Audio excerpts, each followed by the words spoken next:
Hello, hello, this is Dane, aka Cheesy Danish. And this is Tim, aka Pirate Tom.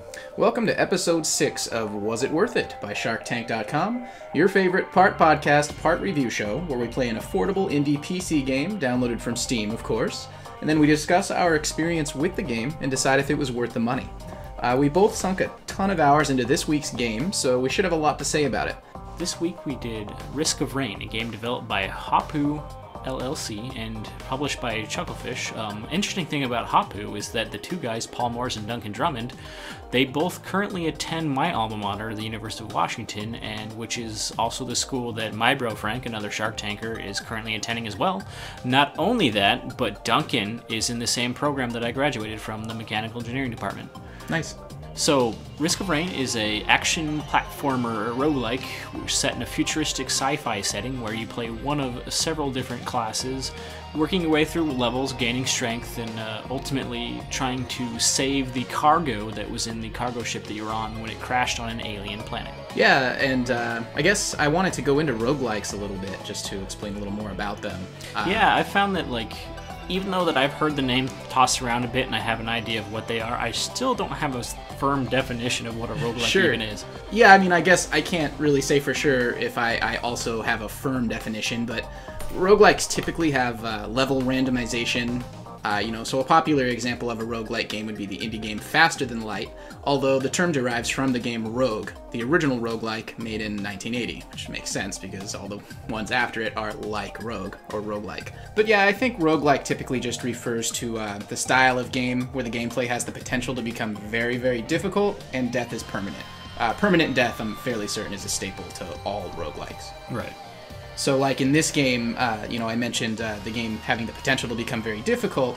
This one has a pretty unique feature. There's a timer of sorts. It's always ticking away, and the difficulty of the game increases every few minutes, the intervals of which depending on which of the 3 difficulties you selected. So if you're on the hardest difficulty, it gets very hard very quickly.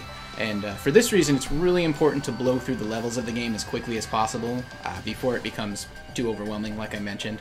Although you do need to make sure you explore the levels long enough to find the powerful items which are necessary for your survival, like you mentioned. Right, which for me was kind of a point of contention because I felt like my success was highly contingent on the items that I got, rather not just the items, but the quality of the items and the type, because there's no limit to the number of items that you can have, but there's 2 types of items. There's passive items and on-use items. And sure. You can only have one on-use item equipped at a time, so if you get several on-use items back to back to back, you're essentially getting items that do nothing for you. And what Dane didn't mention is that you get items by spending money, which was accrued by killing monsters. So you can end up wasting a lot of money on items that you can't even use, which sets you back ultimately. I think that's the one aspect of the gameplay that I would say is a complaint for me, and it's not even really that much of a complaint. You mentioned that it really sucks if you have bad luck and, you just don't get good items. In my case, I actually found it to be almost like a thrill, like gambling. Like, even if I didn't get good items, it was a little disappointing, but I would use that as an opportunity to, challenge myself, see how far I can get with those bad items. If I do die, I'll just, restart and play through it again, because there is a lot of that in the game, restarting kind of over and over if you have to. If you die early on, which happens often, or if you get crappy items. But I found more often than not, personally, I would get a few decent items, decent enough items, and just with the experience of the game itself, the levels, the monsters, and strategies that I accrued, I would tend to have pretty solid runs more often than not. So I guess it didn't bother me as much as it bothered you.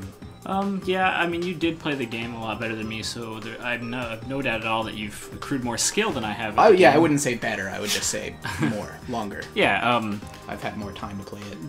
Right, so regardless of that, I feel like I'm decent at the game. I'm not great, but this game is really brutal and it's unforgiving. So I guess I feel like it's disheartening when I'm putting all this energy and focus into this, into the skill that it takes to do well at this game, only to be completely miffed by either poor items or even just poor enemy spawning can do it to you. Sometimes bosses spawn randomly, sometimes 2 of them. Sure.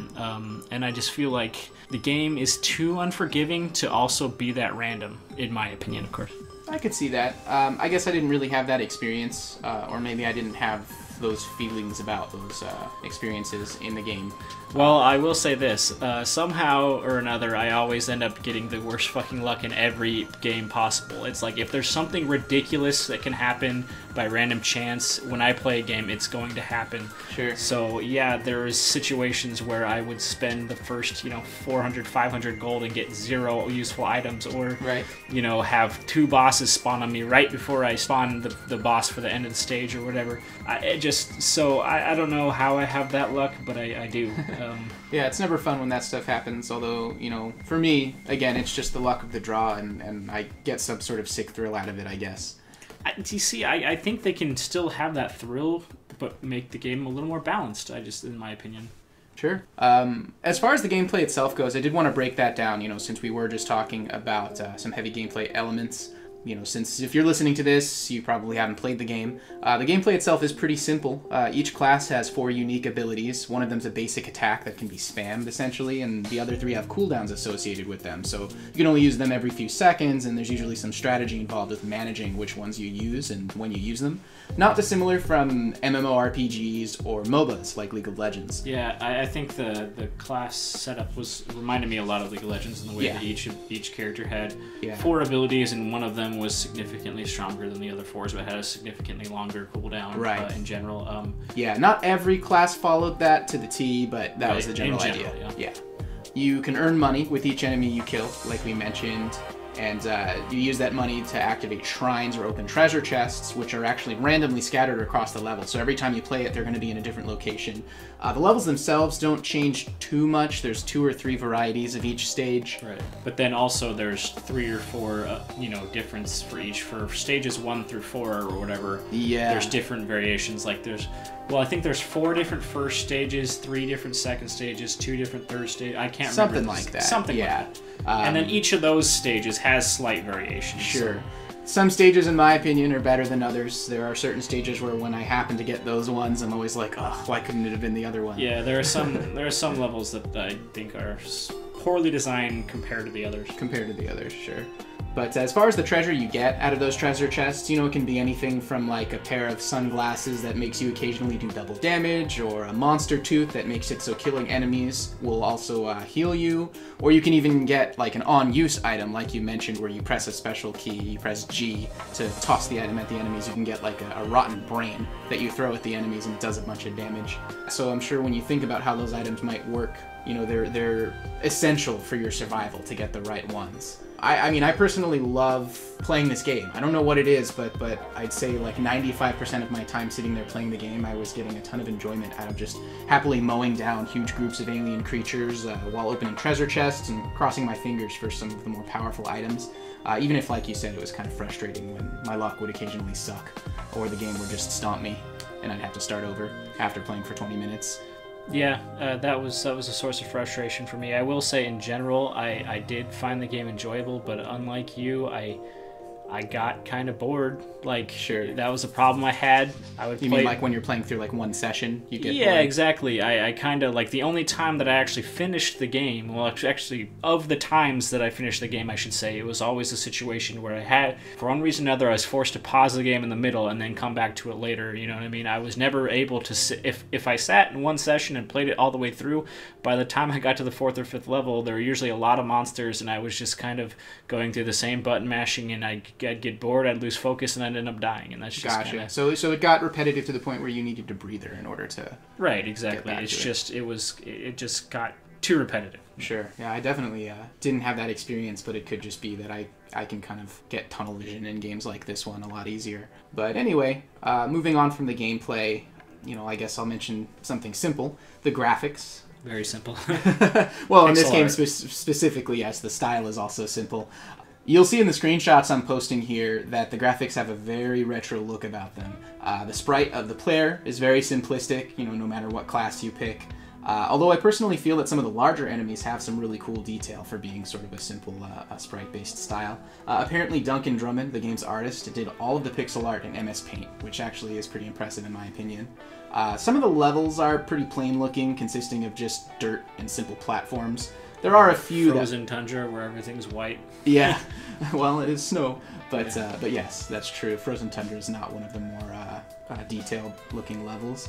Well, some aspects of it, I guess, I would argue are. But anyway, there are some cool looking levels, like a level in a busted up spaceship and a hive level with pink gooey vines. Overall, I love the simplified style, and I think it gets the job done. I know I already made this comparison with Pixel Junk Shooter, but the graphics are so reminiscent of the game Worms. Except back then I was referring to the later Worms games, like Worms 2 and Worms Armageddon, where Risk of Rain reminds me of the very first Worms game, which is like just DOS-style, super simple, very old school, but I do like the look of it a lot. Yeah, it's got that retro nostalgia to it, but I think over time the game kind of looks increasingly bland to me. Like I just stopped I stopped caring what it looked like, essentially. Like it just kind of, some of the levels are cool looking, but most of them are pretty plain. And after seeing the same monsters over and over and over, I started to really like nitpick the little detail or lack thereof, depending on the monster. Right. But you know, it does have that cool retro feel to it, and I definitely had the nostalgia hit when I first started playing the game. Yeah, and you know, the fact that it did create it in Paint is commendable, but I feel like it was a little lacking in that department, in my opinion. Gotcha. Yeah, I think I definitely I didn't get to the point where it ever bothered me.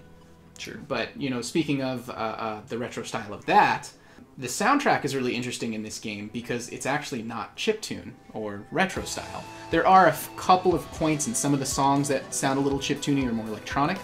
However, the soundtrack as a whole, you can't really call it retro or chiptune, which, like I said, the style of this game kind of screams chiptune, so the fact that they chose not to do that is actually kind of commendable, maybe a little risky, but I think the soundtrack really works. The music is really awesome. It was composed by this dude from Greece named, I know I'm going to botch this, I think it's Chris Dodolo. Yeah, I'm not even going to try.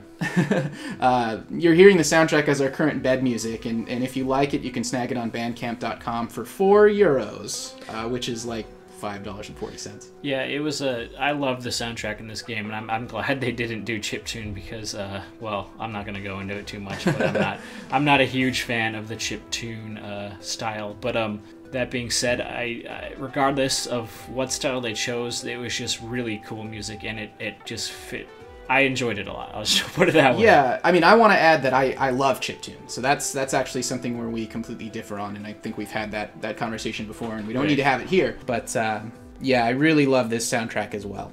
Since it can be random which levels you come across in this game, I'm actually really glad that the first level I ever went to was the Desolate Forest, I think it's called, which the track titled Monsoon plays on, because I really love that song. I think it's still my favorite track on the album, and it's the first track I really heard in the game, other than the title theme.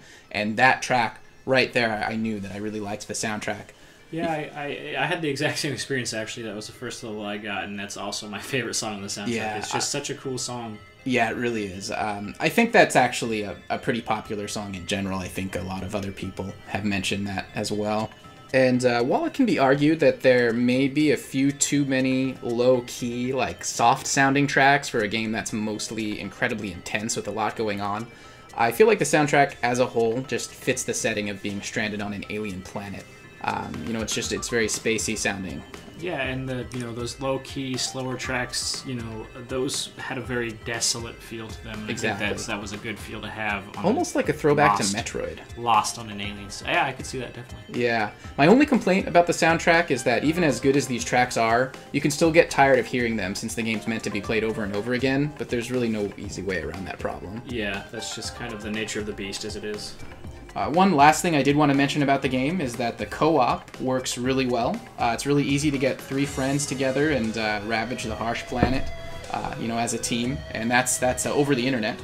It's really cool. Or over LAN. You can do local, that's true. I have no experience doing that, but I remember my bro Frank was saying that it works really well. You could even do like 2 people on the same keyboard because all you need are the arrow keys. Right, yeah. Keys to function as arrow keys and then 4 to do your abilities. That would actually be really cool. But I think it's meant to plug in a gamepad and just do them both on the same screen, which is really cool.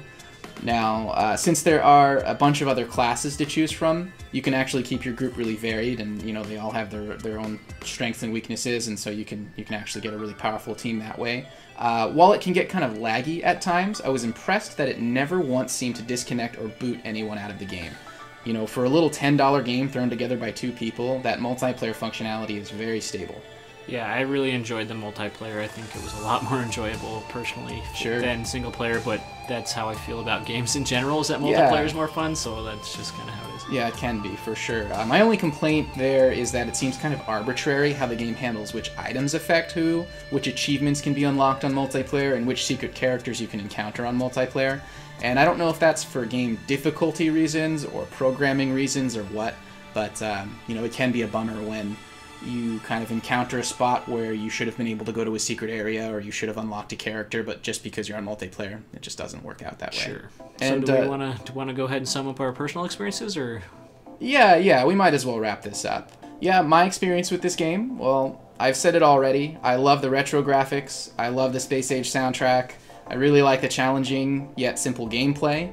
And I got 30 hours of fun out of this game, you know, despite the fact that, you know, maybe 5 or so of those hours were a little more frustrating, maybe at the point where I was getting kind of fed up with the repetition and had to take a break. But I don't know, 25 out of 30 hours where it's just straight up fun and having a good time for a $10 game, definitely worth it. Yeah, I didn't get quite as many hours of gameplay as you, maybe somewhere between 12 and 15. Sure. In general, I was having fun. In general, I was having fun, but there was some frustration. I feel like the game gets a little too repetitive and there's a little too much randomness for my taste, but despite that, I still got a ton of hours of enjoyment for the $10 price, so definitely worth it in my book as well. Cool.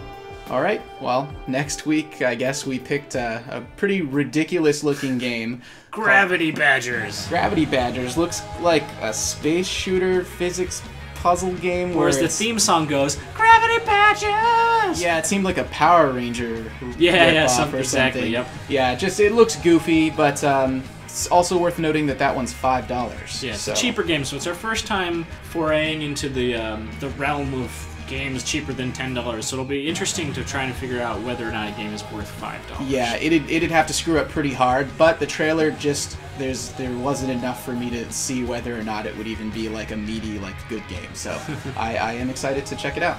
All right, thanks guys. See ya.